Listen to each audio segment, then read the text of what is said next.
பாருங்க, தேவன் அந்தந்த டைமை கொடுத்திருக்கிறார். ஒவ்வொருத்தர் காத்திருக்க வைக்கிறது சும்மா கிடையாதுங்க.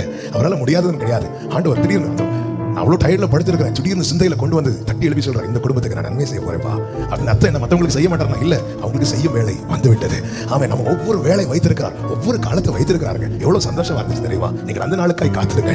அவன் குறித்த காலத்துக்கு தரிசனம் வைக்கப்பட்டிருக்கிறது. முடிவிலே அது விளங்கும். அது பொய் சொல்லாது. அது தாமதித்தாலும் காத்திரு, அது நிச்சயமாய் வரும். அது தாமதிப்பதில்லை. எத்தனை பேர் சொல்றீங்க, என் கண் அதை காணும், என் காது அதை கேட்கும், என் கரம் அதை சுதந்தரிக்கும்? நல்ல கரங்களை தட்டி. ஒவ்வொருத்தருக்கும் ஒவ்வொரு மெசேஜ் ஆண்டவர் தரமாட்டார், ஒரே மெசேஜ் தான் தருவார். ஆனால் அவருக்கு பயிர் உண்டாக, அவருக்கு யார் யாரை என்ன கொடுத்து திடப்படுத்த முடியும் அவருக்கு தெரியும். யார் யாருக்கு என்ன சொல்லி திடப்படுத்த முடியும் அவருக்கு தெரியும்.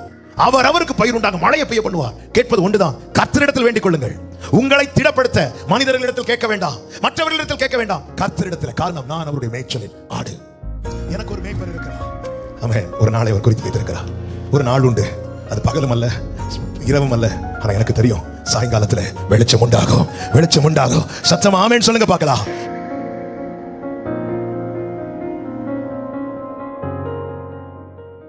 Praise the Lord. Hallelujah.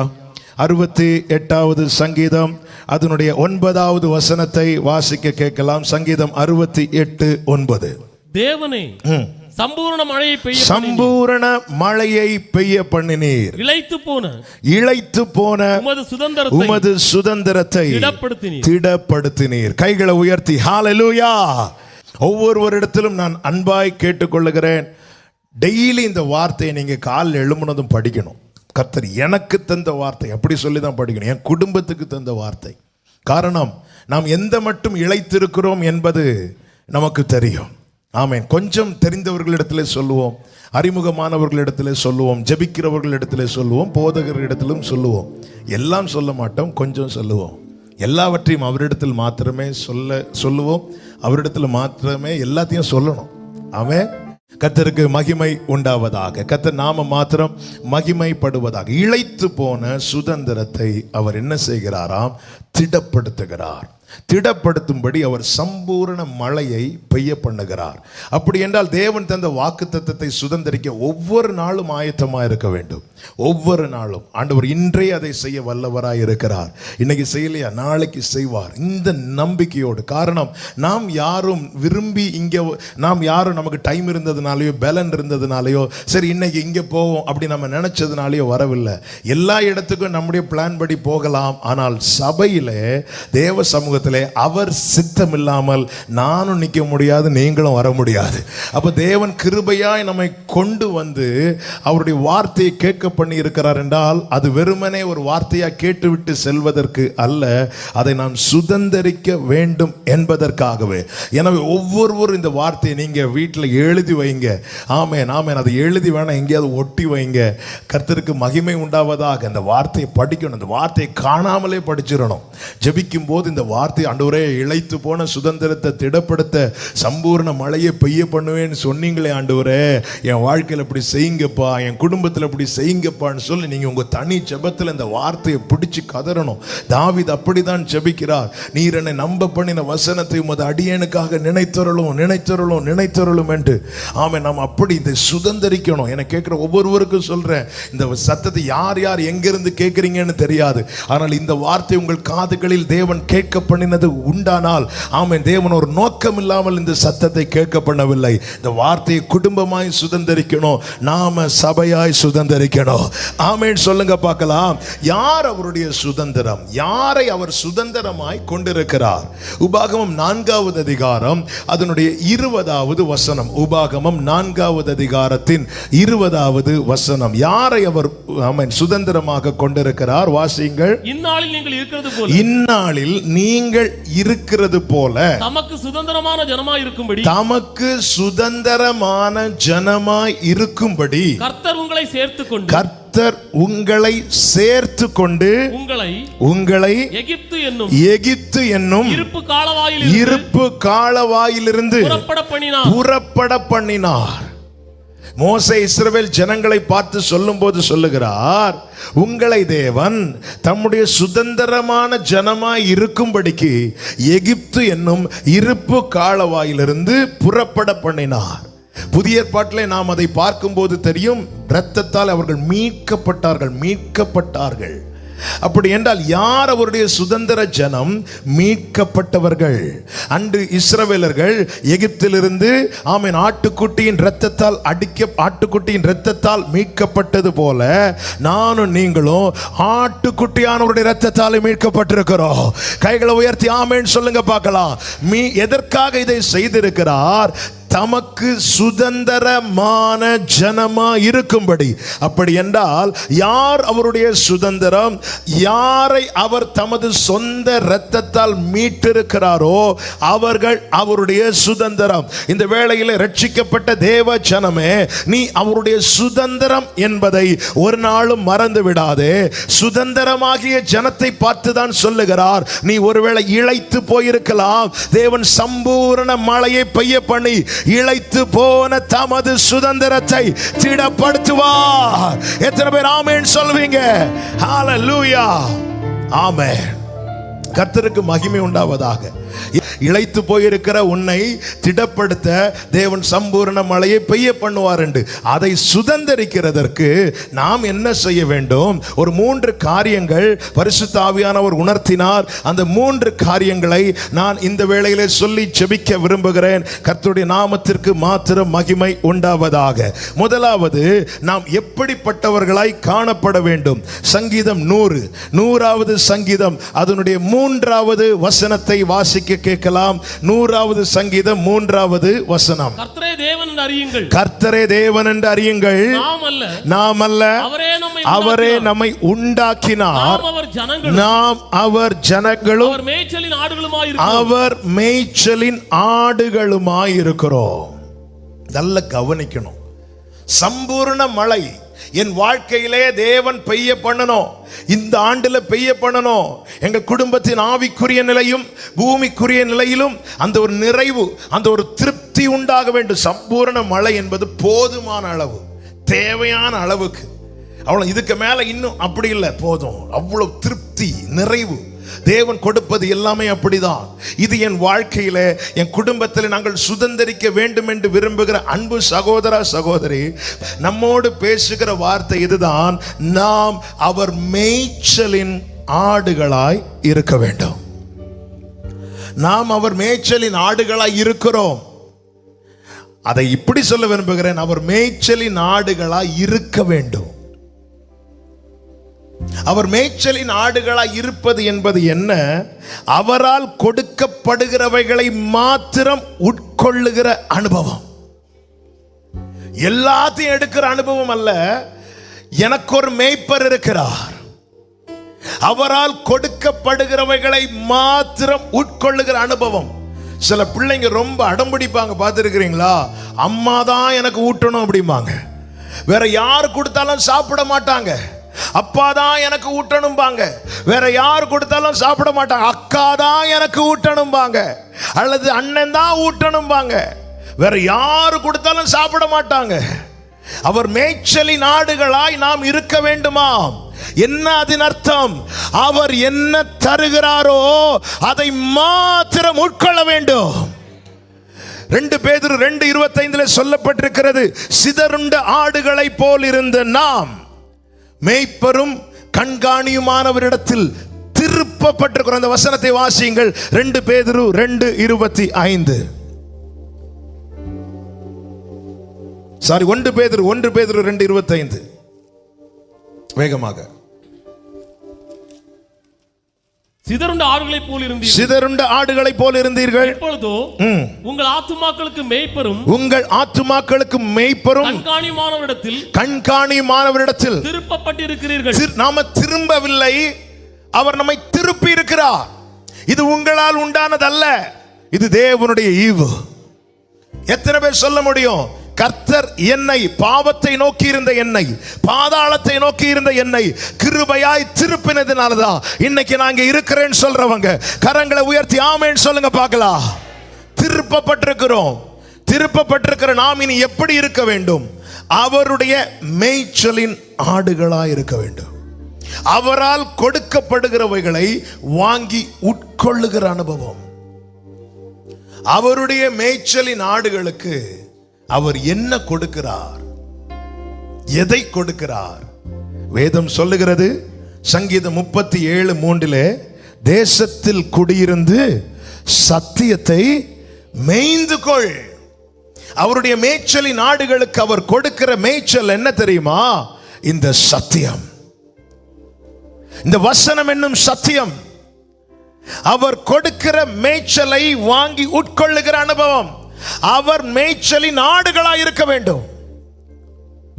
என கேட்கிற ஒவ்வொருவருக்கும் சொல்லுகிறேன், நீ தேசத்தில் குடியிருந்து, தேவன் உங்களை எங்கே வைத்திருக்கிறாரோ, எங்கே நாட்டி இருக்கிறாரோ அங்கே குடியிருந்து அவருடைய மேய்ச்சலின் ஆடுகளாயிருங்கள்.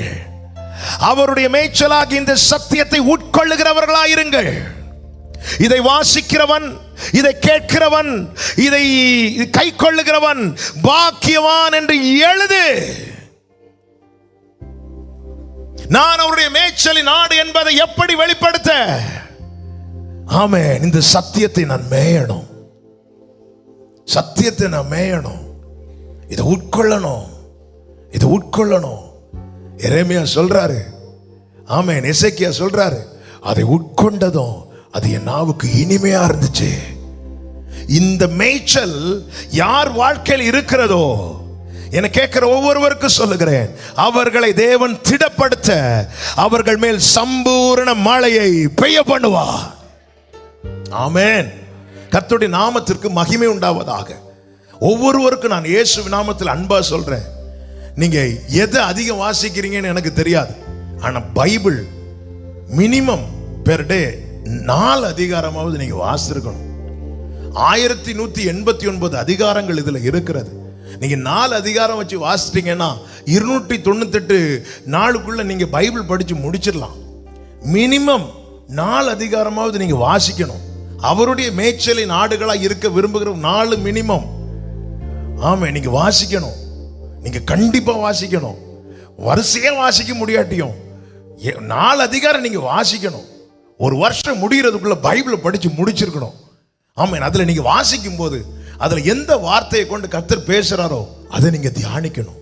அந்த வார்த்தையை திருப்பி வாசிக்கணும். நீங்க சங்கீதங்கள்ல படிக்கும் போது சில இடத்துல சேலான்னு எழுதியிருக்கும், பார்த்திருக்கீங்களா? சேலான்னு எழுதப்பட்ட பகுதியை எப்படி வாசிக்கணுமா? அழுத்தி வாசிக்கணுமா? எல்லா வசனத்தையும் வாசிக்கிற மாதிரி அதை வாசித்துறாத. அதுல விஷயம் இருக்கு, அதை சத்தமா வாசி, அதை அழுத்தி வாசி. அதே போலதான் நாம் ஒரு 4 அதிகாரம் படிக்கும் போது அது நடுவில் நமக்கு ஒரு சேலா இருக்க வேண்டும். அதுதான் கர்த்தர் நம்மோடு பேசுகிற வார்த்தை, அதுதான் கர்த்தர் நம்மோடு இடைபடுகிற வார்த்தை.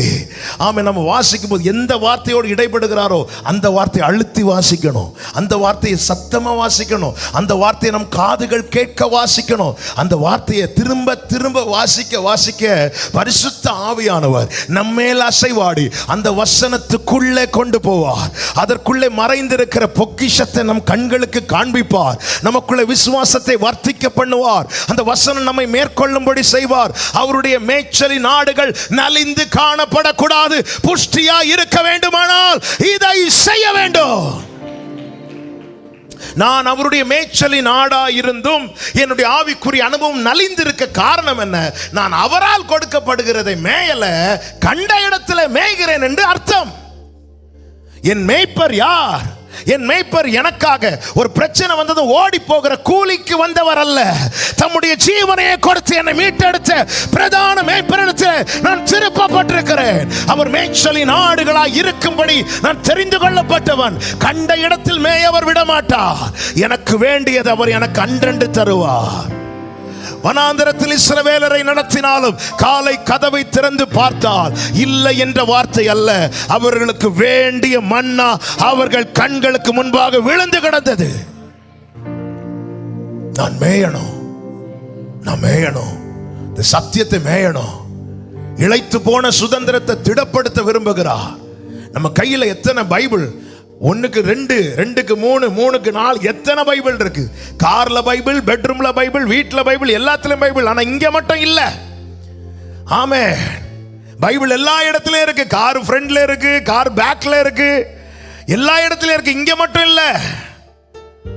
அதனால ஆவிக்குரிய அனுபவம் நலிந்து போயிட்டே இருக்கு, நலிந்து போயிட்டே இருக்கு. ஏன் திடனட்டு போகிறோம்? சரியா மேயல.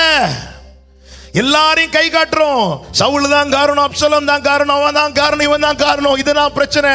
சரியான மேய்ச்சல் இல்ல.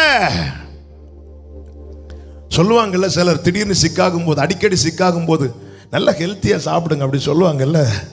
புஷ்டியா இருக்கணும், அப்பதான் சில காரியங்களை தாக்கு பிடிக்க முடியும், சில காரியங்களை தாங்க முடியும், சில காரியங்களை தாண்ட முடியும். என கேட்கிற ஒவ்வொருவருக்கும் சொல்லுகிறேன், எவனை விழுங்கலாம் என்று பிசாசு வகை தேடி மேய்ப்பரிடத்தில் திருப்பப்பட்டிருக்கிற நம்மை மற்ற காரியங்களை காண்பித்து திசை திருப்பும்படி அவன் கடைசி வரை முயற்சிக்கிறான். ஒரு விஷயத்தை என்னைக்குமே மறந்துடாதீங்க, அவர் எப்படி தூங்காமல் உறங்காமல் காக்கிறாரோ அதே போல பிசாசும் தூங்காமல் உறங்காமல் கிரியை செய்கிறான் என்பதை என்ன செய்திடக்கூடாது, மறந்துடக்கூடாது. அவன் காரணம் அவனுக்கு தெரியும், அவனுக்கு கொஞ்ச காலம் தான் கொடுக்கப்பட்டிருக்கிறது, எப்படியாவது விழ வச்சிடணும்னு சொல்லிட்டு அவன் வகை தேடுகிறான். அதனுடைய ஒரு அடையாளம் என்ன, அவனுடைய டிராப்ல அவனுடைய கண்ணியிலே நாம் அகப்பட்டு கொண்டிருக்கிறோம் என்பதின் அடையாளம் என்ன தெரியுமா? பைபிள் எடுக்கவே மனசு வராது. பைபிள் எடுத்து வச்சாலும் வேற எங்கேயாவது பார்த்துட்டு இருப்போம். நீங்க அதே நேரத்தில் பைபிளை வச்சுட்டு ஏதாவது ஒரு பேப்பரையோ அல்லது ஃபேஸ்புக்கையோ அல்லது வாட்ஸ்அப்பையோ அல்லது வேற எதையோ நீங்க ஓபன் பண்ணி பாருங்க, கடகட கடகடன்னு வாசிட்டே இருப்போம். 2 பேஜ் 3 பேஜ் போயிட்டு இருக்கோம். இது அடையாளம் என்ன தெரியுமா? ஆமென். உடனே ஒரு பிரேயர் ரிக்வெஸ்ட் வேற அனுப்புவோம், பாஸ்டர் ஜெபம் பண்ணுங்க. பைபிள் எடுத்தாலே எனக்கு பிரச்சனையா இருக்கு. பிரச்சனை வேற ஒண்ணும் இல்ல, அவன் எங்கேயோ ஆப்பு வச்சுட்டான். ஆமென், ஹல்லேலூயா. நீ யார் என்பதை நீ உணர்கிறாயோ இல்லையோ அவன் அறிந்து கொண்டான். இவளை அவர் தம்முடைய மேய்ச்சலின் ஆடாய் திருப்பி விட்டார். இனி நாம இவனை திருப்பலைன்னா இவன் அந்த மேய்ச்சலை புசித்து புஷ்டியாவா. ஆமென். இந்த வசனம் அவனுக்குள்ளே போய்விட்டது என்றால் அது எலும்பு ஊனு கணுக்கள் என எல்லாவற்றையும் பிரித்து மேய்ந்து விடும். இதை மேய்கிறவனை இது அழகா மேய்ந்து விடும். அவனுடைய ஒவ்வொரு அவயவத்தையும் ஒவ்வொரு உறுப்பையும் அது ஆரோக்கியமாக்கி கொண்டே இருக்கும். கர்த்தருக்கு மகிமை உண்டாவதாக. என கேட்கிற ஒவ்வொருவருக்கும் சொல்லுகிறேன், இன்று முதல் ஆரம்பியுங்கள். இன்று முதல் ஆரம்பியுங்கள். வேதத்தை வாசிங்க. எவ்வளவு அதிகாரம் வாசிக்க முடியுமோ வாசிங்க. அதுல ஏதாவது 4 அதிகாரம் வாசித்து உங்க கூட எந்த வார்த்தையும் பேசலன்னா 5வது வாசிக்கணும். ஒரு சேலா இல்லாமல் வேதத்தை மூடாதிருங்கள்.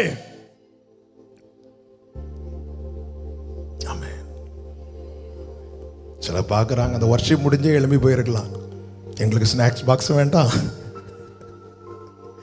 ஆவியானவர் சபைகளுக்கு சொல்லுகிறதை காதுள்ளவன் கேட்க கடவன். அவருடைய மேய்ச்சலின் ஆடுகளா இருக்கிறவர்களை கர்த்தர் திடப்படுத்த போகிறார். அவருடைய மேய்ச்சலின் ஆடுகளா இருக்கிறவர்களை கர்த்தர் திடப்படுத்தும்படிக்கு அவர்கள் மேல் சம்பூர்ண மழையை பெய்ய பண்ண போகிறார். ஆமென்.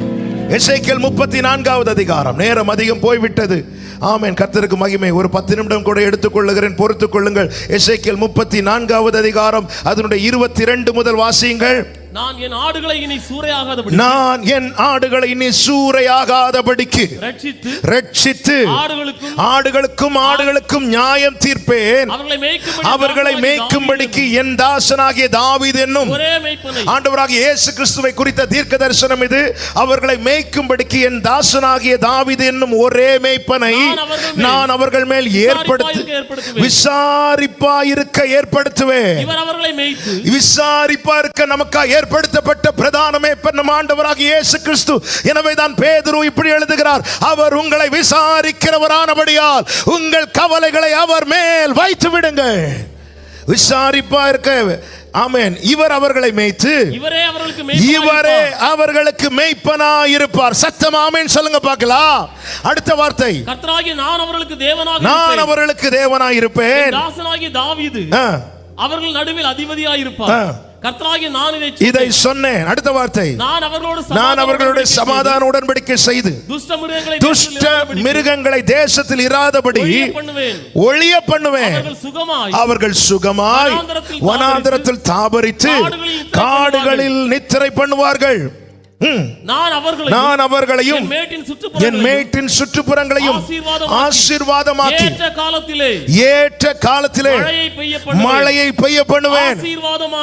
ஆசீர்வாதமான வலது கரத்தை உயர்த்தி சத்தம் ஆமென் சொல்லுங்க. ஏற்ற காலத்திலே ஆசீர்வாதமான மழையை பெய்ய பண்ணுவேன். அதுக்கு முன்னாடி அவர் என்ன செய்கிறார்? நான் அவர்களை மேய்ப்பேன். மேய்த்து.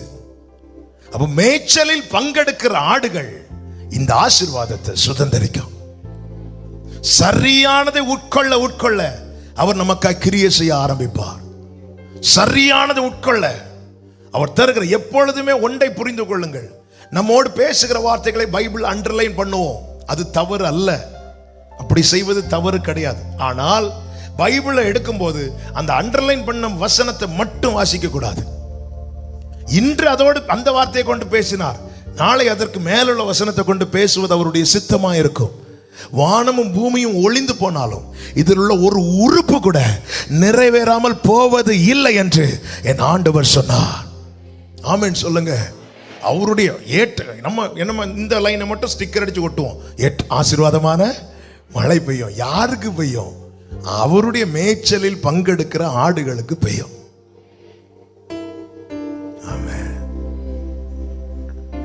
அவருடைய மேய்ச்சலின் ஆடுகளா இருக்கணும். பைபிள் படிங்க, நீங்க முதல்ல படிங்க. உங்க வீட்டில் இருக்கிறவங்க படிக்கிறாங்களா பாருங்க. பிள்ளைங்க இருந்தா படிக்க வைங்க. ஒரு 4 அதிகாரமாவது மினிமம் படிங்க. ஆமென். பரிசுத்த ஆவியானவர், நான் சொன்னேன் அல்லவா, நான் நேற்று பேச நினைத்த செய்தி வேற. நீ கால் எழும்பி ஜெபத்தில் இருந்ததும் ஆவியானவர் இதை சொல்லு, ஜனங்களுக்கு சொல்லு. நலிந்து அநேகர் இருக்கிறார்கள், தொய்ந்து அநேகர் இருக்கிறார்கள், அவர்கள் திடனட்டு போக காரணம் அவர்களே என்பதை அவர்களுக்கு சொல்லு.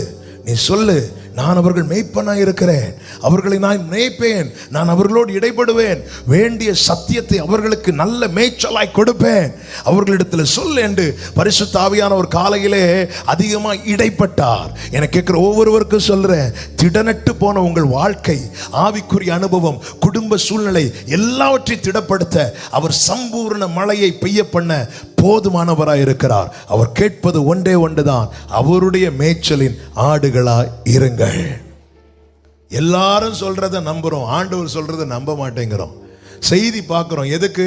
அதுல சொல்றத கேட்டு நாம அதுதான் டிஸ்கஸ் பண்ணுவோம். நமக்கே தெரியும், இன்று வர செய்தி நியூஸ் சேனல்ல வரக்கூடிய செய்திகள் எல்லாமே எந்த அளவுக்கு உண்மை இருக்குன்னு. நீங்க ஒரு 4 ஒரே நியூஸை 4 சேனல்ல சொல்லுவாங்க, அல்லது ஒரே நியூஸை ஒரு 4 பேப்பர்ல வரும். அந்த 4 எடிஷன் பேப்பரையும் எடுத்து வச்சு பாருங்க, தெரியும் அந்த செய்தியில் எவ்வளவு உண்மை இருக்குன்னு தெரியும். ஆனா அதெல்லாம் நம்புவோம். மீண்டும் பரவல்னா அவ்வளவுதான். இன்று மழை வரும், உடனே துணியெல்லாம் எடுத்து உள்ள போடு. ஆண்டவர் சொல்ல, நான் ஏற்ற காலத்தில் மழை பெய்ய பண்ணுவேன். நீங்க எங்க ஆண்டவரை பெய்ய பண்ணுவீங்க? எங்க வானிலை ஆராய்ச்சியாளர் சொல்லிட்டாரு. ஆனா நமக்கு தெரியும், நம்ம ஊர்ல அப்படி சொன்ன அன்னைக்கு ஒண்ணும் மழை. நீ அவருடைய மேய்ச்சலின் நாடாயிரு, அவரால் கொடுக்கப்பட்டதை வாங்கு. ஆண்டவர் சொல்றார், ஏற்ற காலத்தில் நான் மழையை பெய்ய பண்ணுவேன். என்ன கேட்கிற ஒவ்வொருவருக்கும் சொல்றேன், தினமும் புசிச்சுட்டே இருங்க. இதுதாங்க அவர் கொடுக்கிற மேய்ச்சல். சாப்பிட்டுட்டே இருங்க, புசிச்சுட்டே இருங்க. ஆமே, நல்ல கவனிங்க. ஆமே, ஒரு நாளை அவர் குறித்து வைத்திருக்கிறார். ஒரு நாள் உண்டு, அது பகலும் அல்ல இரவும் அல்ல. ஆனா எனக்கு தெரியும், சாயங்காலத்தில் வெளிச்சம் உண்டாகும், வெளிச்சம் உண்டாகும். சத்தம் ஆமென் சொல்லுங்க பார்க்கலாம். அவர் மேய்ச்சலின் நாடாய் இருக்க வேண்டும். இரண்டாவது என்ன செய்ய வேண்டும்? சகரியா 10வது அதிகாரம் அதனுடைய 1வது வசனம் தெரிந்த வசனம் தான், இருந்தாலும் அதை ஒரு விசை வாசியுங்கள். 10:1. சகரியா 10:1. பின்மாரி காலத்து மழையை கர்த்தரிடத்தில் வேண்டிக் கொள்ளுங்கள். கர்த்தரிடத்தில் வேண்டிக் கொள்ளுங்கள். ஆண்டவர்கிட்ட தான் இதை கேட்கணும். எனக்கு வேண்டியது நீங்க தாங்கன்னு கர்த்தரிடத்துல கேளுங்க. கர்த்தரிடத்துல கேட்டதை மற்றவரிடத்தில் கேளாதிருங்கள். இதுதான் அவருடைய மேய்ச்சலின் நாடுடைய குவாலிட்டி. வேற மேய்ப்பர்கள் வேற மந்தையை மேய்ச்சிட்டே போவாங்க, உடனே கொஞ்சம் அப்படி இல்லை. ஆண்டவர் நீங்க என்ன உங்களிடத்துல திருப்பி இருக்கிறீங்க, நீங்க சிலரை ஏற்படுத்தி இருக்கிறீங்க ஆண்டவரே, நீங்க நடத்துறீங்க ஆண்டவரே, என்ன அங்கிருந்து இங்க கொண்டு வந்தது நீங்க தான் ஆண்டவரே, நீங்க வேண்டிய மேய்ச்சலை தருவீங்க ஆண்டவரே, அதை நான் புசிக்கணும்ப்பா, அதை நான் உட்கொள்ளணும் ஆண்டவரே. எனக்கு வேண்டியதை, இந்த பின்மாறி மழையை நான் உங்ககிட்ட தான் ஆண்டவரை கேட்பேன். நீங்கள் கர்த்தரிடத்தில் வேண்டிக் கொள்ளுங்கள். அடுத்த வார்த்தை, அப்பொழுது கர்த்தர் மின்னல்களை உண்டாக்கி, அவர் மின்னல்களை உண்டாக்குவாராம். அவர் உடனே மழையை தருவார்னு சொல்லவில்லை, மாறாக என்ன உண்டாக்குறாராம்? மின்னல்கள். நான் அதை இப்படி சொல்ல விரும்புகிறேன், நீங்க கேட்கும் போது அதற்கான சாத்தியம் ஒன்றும் இல்லாமல் இருக்கலாம்.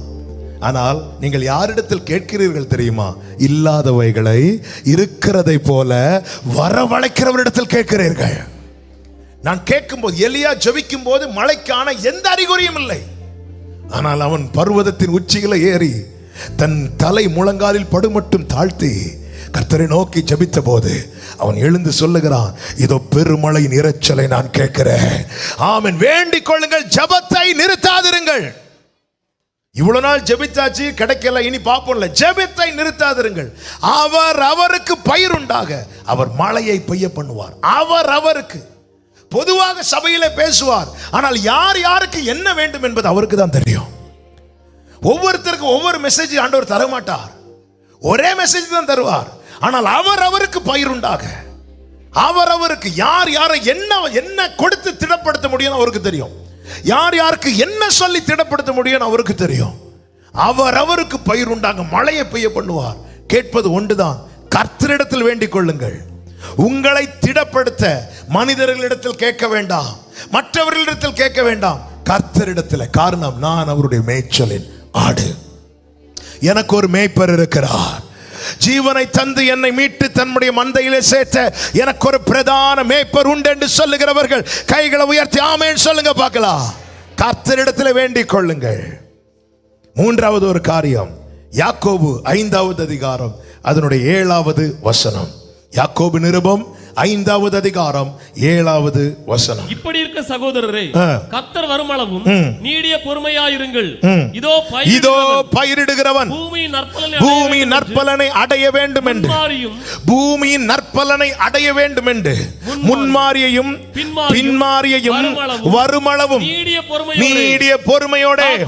நான் அதை இப்படி சொல்ல விரும்புகிறேன், கர்த்தர் ஏற்ற காலம் என்று சொன்னாரே, அந்த நாளுக்காய் காத்திருங்கள்.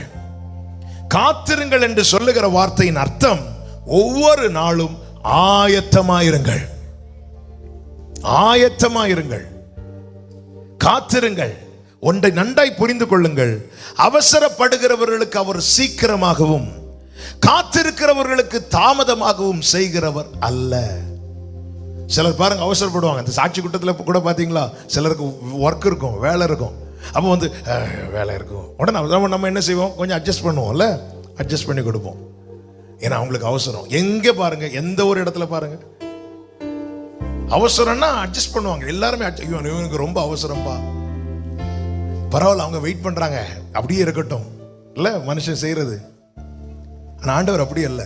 அவசரப்படுகிறவர்களுக்கு சீக்கிரமாகவும் காத்திருக்கிறவர்களுக்கு தாமதமாகவும் செய்கிறவர் அல்ல.